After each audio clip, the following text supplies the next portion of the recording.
Mensagem do Céu.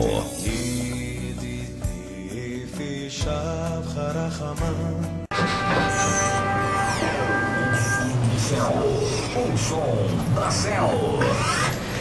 Querido meu, querida minha, 10 horas e 45 minutos. Eu quero dar bom dia a todo mundo aí, né? Ligadinho no Som do Céu, a Leni também, não é?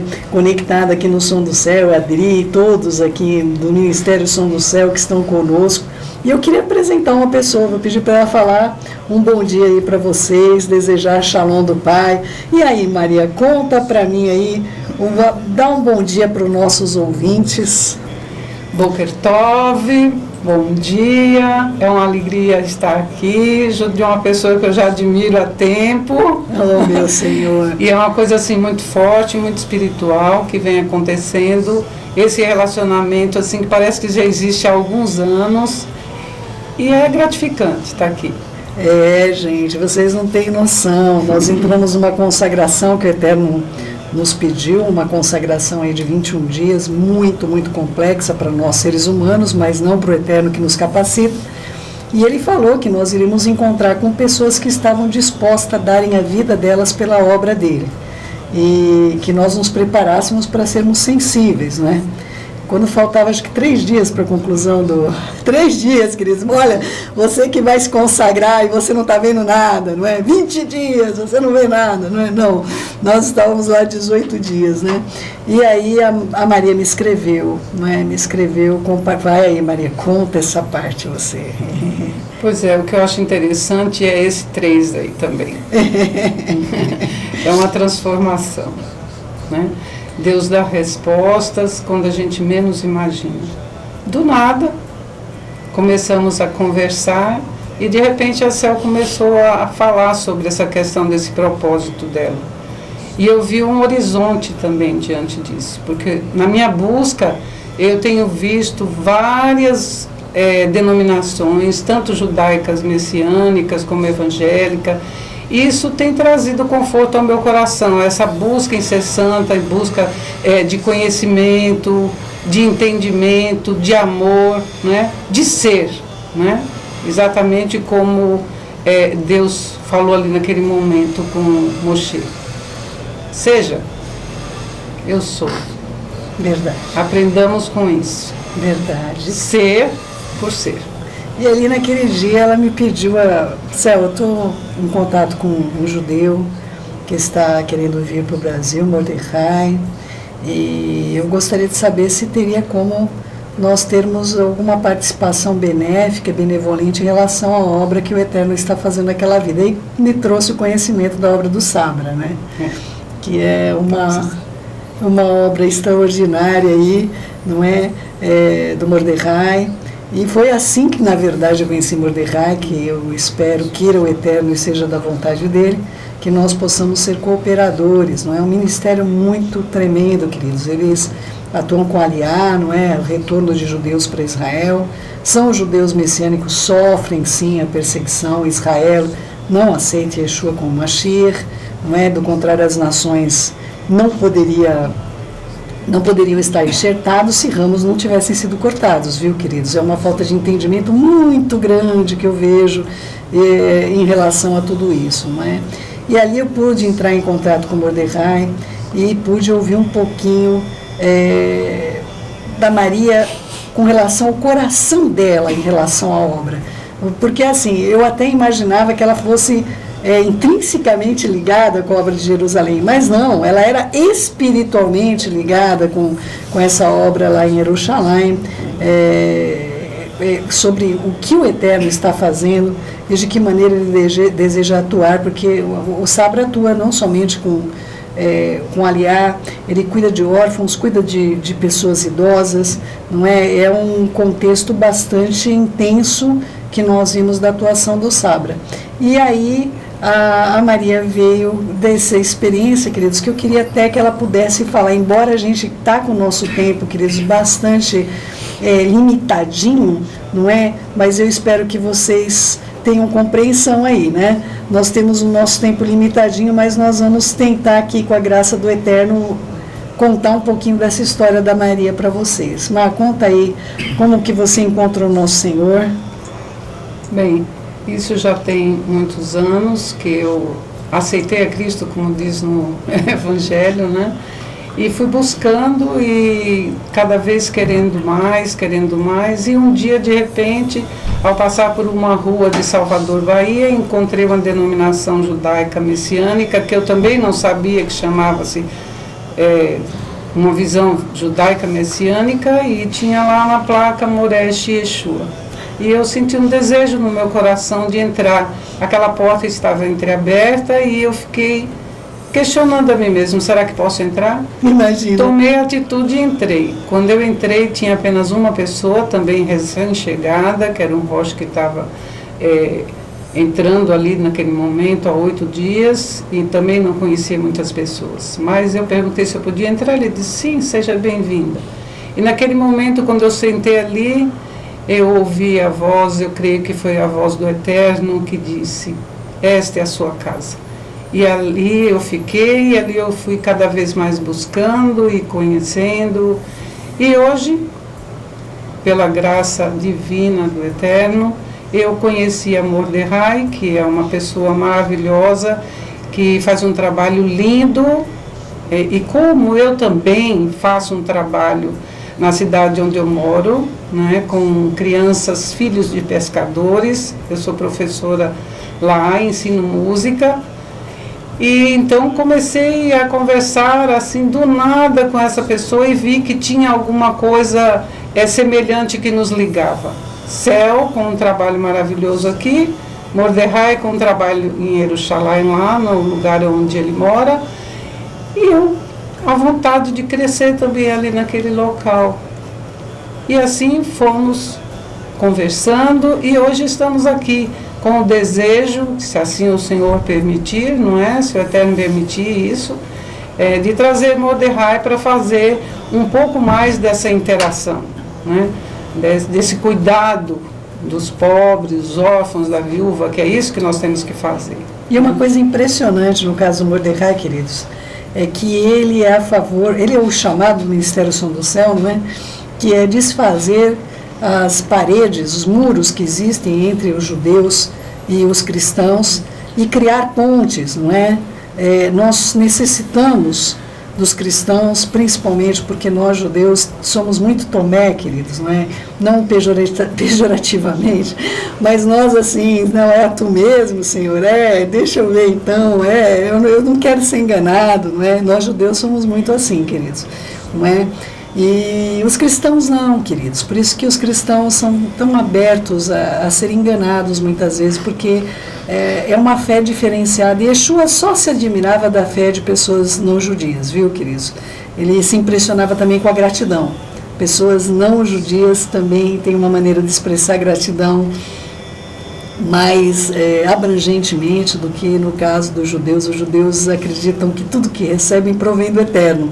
Então a gente às vezes vamos dizer assim, um pouco ingrato com relação a quem o Eterno usa para que isso, a gente não é de fazer alarde sobre isso, não é? Mas, meus amados, nós vamos seguir com essa conversa no segundo bloco, não é? Queria fazer uma pergunta para você, Mar.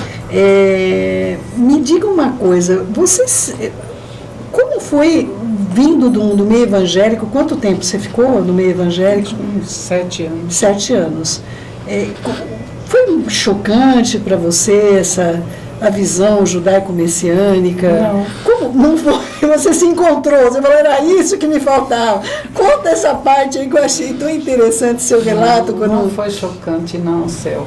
É algo tão maravilhoso que ao ouvir que aquilo ali era a minha casa, eu comecei a querer estudar e aí foi crescendo aquilo no meu coração e eu me senti muito à vontade. É como se eu estivesse vivendo aquilo em outros tempos, não sei como explicar isso. Era algo tão natural. Como se fizesse parte já da sua vida. Como se fizesse, mas depois eu fui fazer uma investigação sobre raízes, e aí eu consegui descobrir que... Seus ancestrais são judeus. Desculpa, gente, eu não bati aqui. Mas é o seguinte, querido, deixa eu explicar uma família é você, cara. Gente, eu não sei o que ocorre nessa geração, mas é como se o Eterno estivesse chamando os filhos de Israel não é, de uma maneira, eu já falei isso para vocês, mas eu acho interessante quando nós podemos ter contato com pessoas que não tem nada a ver conosco, assim, porque assim, está no nosso envolvimento, então eu posso, por exemplo, influenciar essa pessoa, ela vai dizer, não, eu estava ouvindo o programa, Céu, e aconteceu isso comigo, comecei a ouvir a música judaica, mas no caso dela, gente, quanto tempo você está na comunidade judaica messiânica? 8 anos, queridos, não é? Ou seja, 7 anos evangélica. Depois desses 7 anos, ela me compartilhou aqui que quando ela entrou ali na Beit, que ela falou, Céu, eu me senti em casa. Como é que foi isso? Natural, para mim era tudo muito natural. O que eu ouvi era natural. E eu tive vontade de aprender algo do hebraico para me identificar mais ainda e cada vez mais me identificando. E foi assim, tudo muito simples, como é até hoje. É impressionante como o Eterno é simples, né? Eu estava dizendo esses dias até, não é? O Eterno, nós somos complicados. Eu falei, olha, o Eterno pede para ele, olha as ofertas que ele pede, gente. Ele pede oferta para a gente do que a gente não pode comer, entranhas e a gordura. Não é? Gente, é uma coisa assim que eu falo, do tipo assim, ó, já para vocês, que eu quero cuidar da saúde de vocês, então dá isso para mim, não é? É muito interessante, não é? Ele pede as coisas todas, é o único Deus que eu conheço, que as ofertas que ele pede é por nossa causa, não por causa dele, não é? Então é um amor assim que excede todo entendimento, não é? Nós não temos noção da grandeza desse Pai que está no céu. E hoje, o que ele tem te chamado, Maria? O que ele tem te colocado no coração? Porque a gente nunca sabe o plano completo. Eu acho que se a gente soubesse, a gente não ia, né? Se ele colocar, olha, vocês vai passar por isso, vai encontrar os bodinhos no caminho, aí a gente, não, fica por aqui mesmo, pai, tá bom aqui, quentinho. Eu encontrei até quem me chamava de herege. E nunca foi chamada de judaizante? Não. É a moda céu, né? O pessoal coloca lá, falam malcriações para mim lá nos canaizinhos nossos, né? Que eu sou judaizante, que eu estou querendo converter os cristãos ao judaísmo. Gente, cada coisa absurda, não é? E, meu Senhor amado, dentro desse contexto, como tem sido a sua experiência dentro do seu ministério, do seu chamado? Assim, o meu chamado mais, que eu sinto mesmo, é fazer uma mudança no comportamento.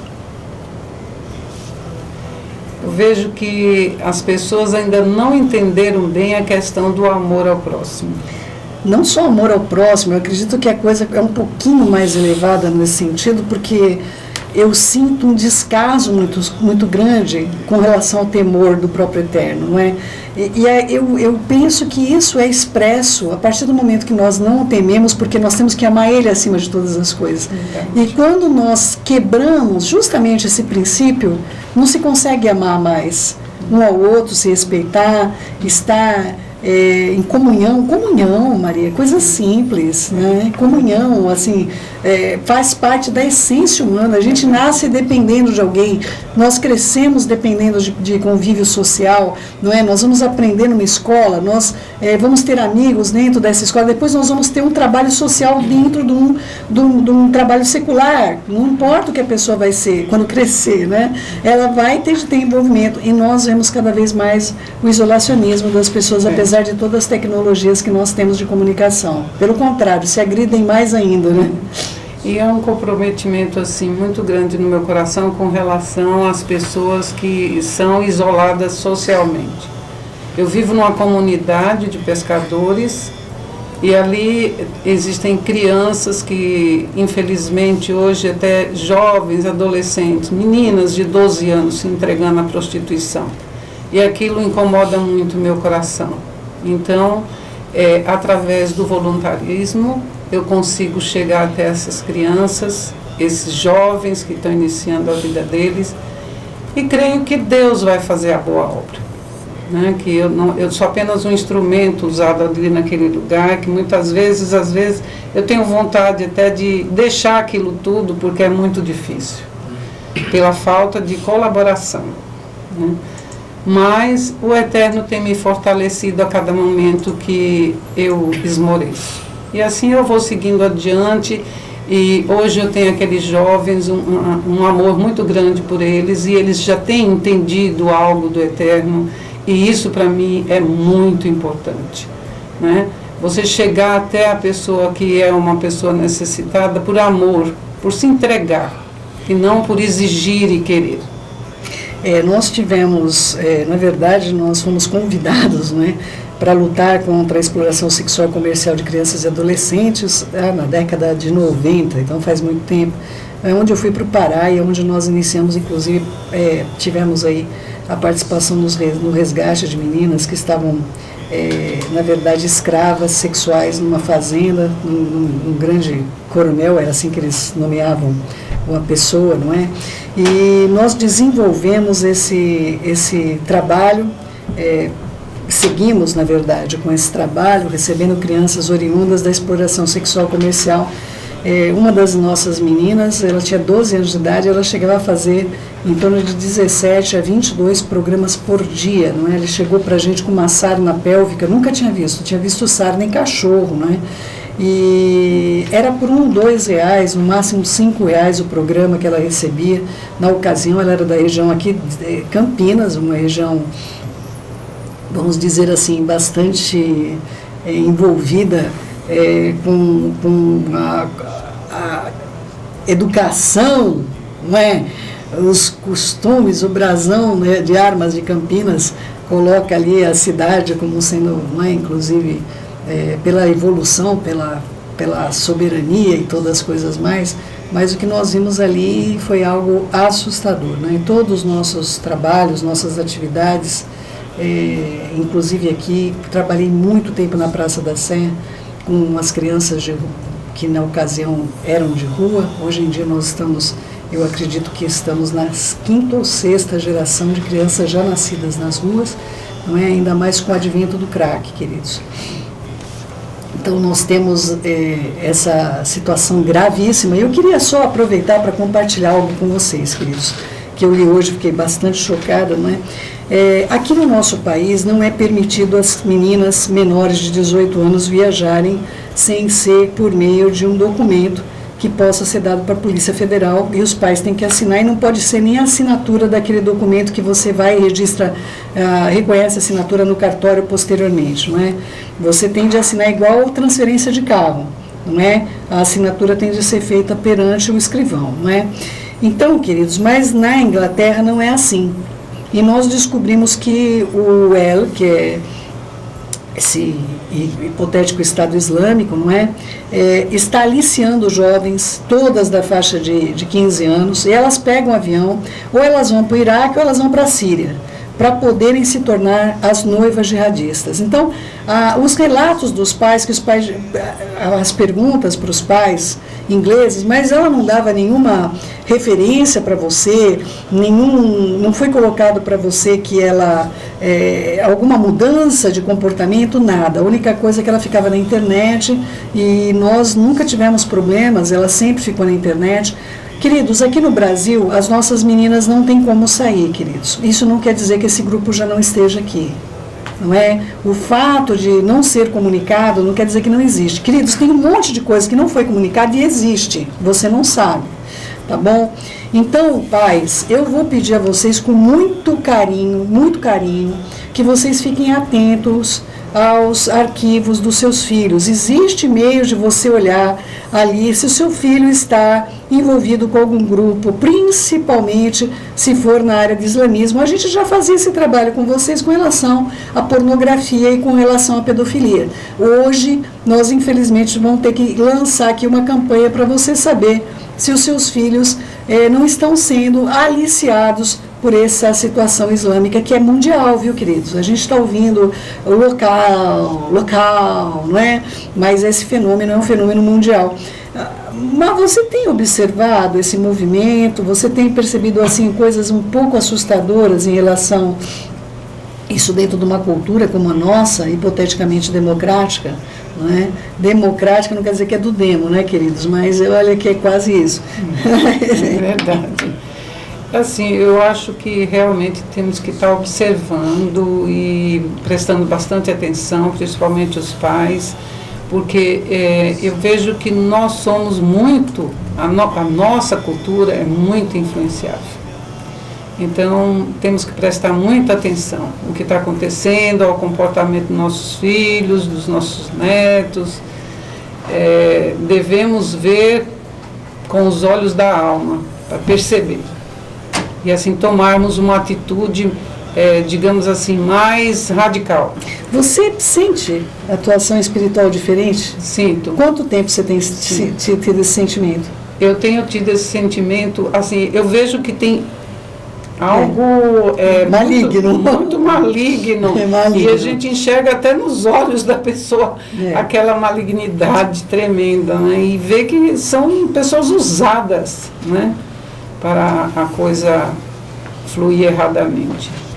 Olha, meu querido e minha querida, eu desejo de coração que você ouça, não é? Vai checar, vai saber, né? Eu postei lá no meu Face, quem tem o meu Face pode ler a matéria toda com muito carinho e atenção. Queridos, as meninas inglesas, britânicas, elas são, na verdade, estudadas, viu, queridos? Elas têm uma outra cultura, elas estão se associando ao EL por ideologia, tá bom? Elas querem ser heroínas do novo sistema que virá. Ou seja, elas têm essa plena, elas estão sendo chamadas de noivas jihadistas, queridos, não é? As fotos delas estão saindo nas páginas dos jornais inglês. Então, queridos, é importante que você possa compreender que esse fenômeno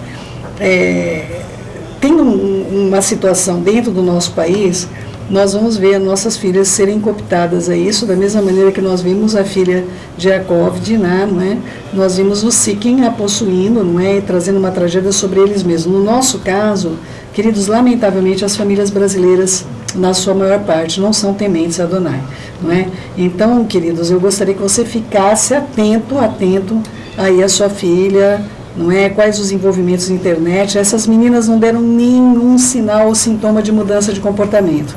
Pelo contrário, para estar ligada ao EL, elas têm de estar cada vez mais obedientes aos pais, não é? Não envolvidas com drogas, não envolvidas com sexualidade, não envolvidas... queridos, lembre-se o que eu falei para vocês. O espírito imundo, ele é sujo. Ele está ligado com o carnaval, Halloween, com pula-fogueira, oi, não é? Mas o espírito maligno, queridos, ele é de santificação hipotética, não é? Então, ele vai ter Natal, não é? A data de amor com o papai, não é? Do Noel, ele vai ter a Páscoa da pombinha, do coelhinho que bota ovo, não é? Então, queridos, cuidado para que você não seja preso num contexto onde depois você não possa se desvencilhar, tá bom?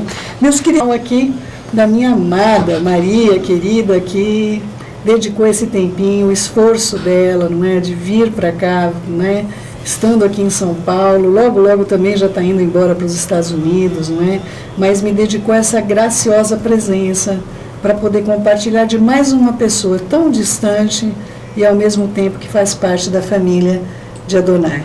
Vamos lá, conta agora pra gente uma mensagem do seu coração que o Eterno ministrou pra gente edificar esse povo que é dele.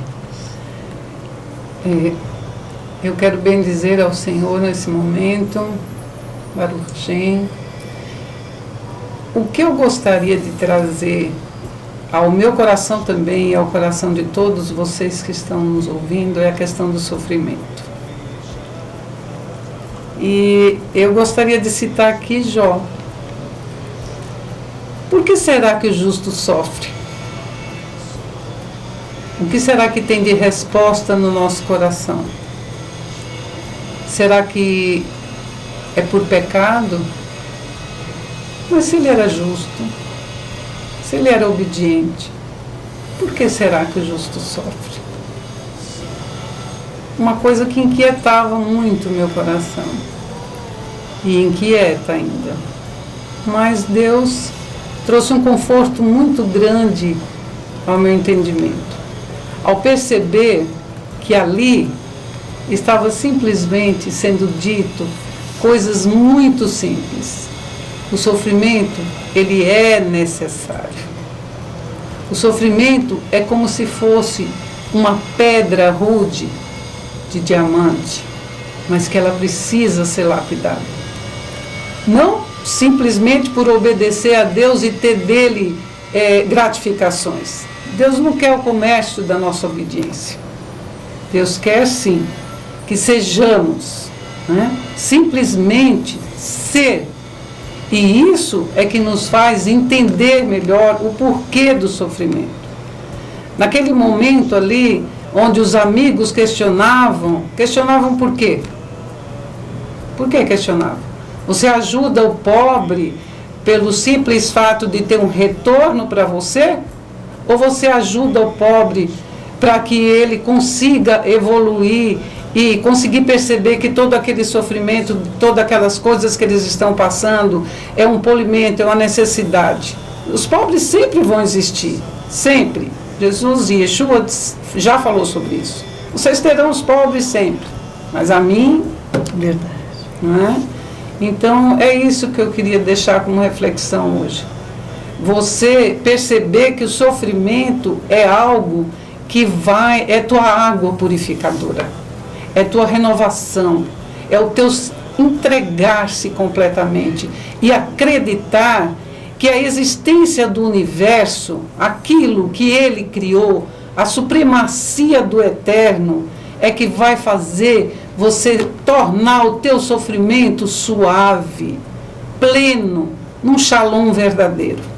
E é isso, meus amigos, que eu queria deixar esta manhã aqui registrado. Não questione, não pergunte, porque Deus, ele consegue observar a alma, o coração. O coração do homem é enganoso, mas o Senhor, ele vai no mais profundo. E quando você recebe aquele sofrimento, e quando você entende aquele sofrimento como algo que está te lapidando, a bondade do Eterno é tão grande que no final de tudo é que você vai encontrar a resposta verdadeira do porquê de toda aquela tribulação ou daquela doença. É processo, meus irmãos. Tudo é processo nas nossas vidas. Amém, amém e amém. Querido meu, querida minha, eu queria dizer a vocês que não há lapidação que dure para sempre, do contrário se perde a pedra, não é? Assim, eu queria lembrar vocês também que não há deserto que dure para sempre, não é? Eu queria dizer a vocês, deixar bastante claro, que o Eterno teve um único filho que nunca pecou, mas jamais teve um filho que não sofreu, não é? Eu me lembro de um texto maravilhoso, enquanto a Maria falava, que vinha ao meu espírito, não é? Yeshua aprendeu obediência pelas coisas que sofreu.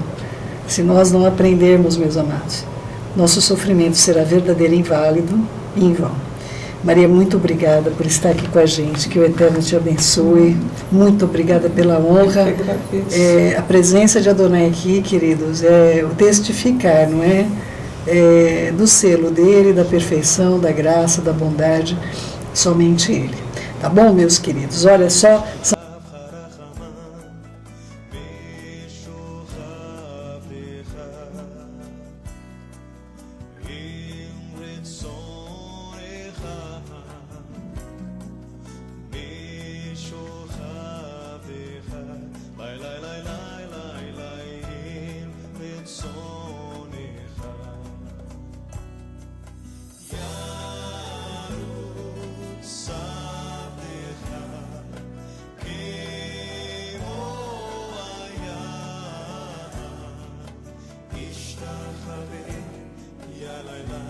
La la la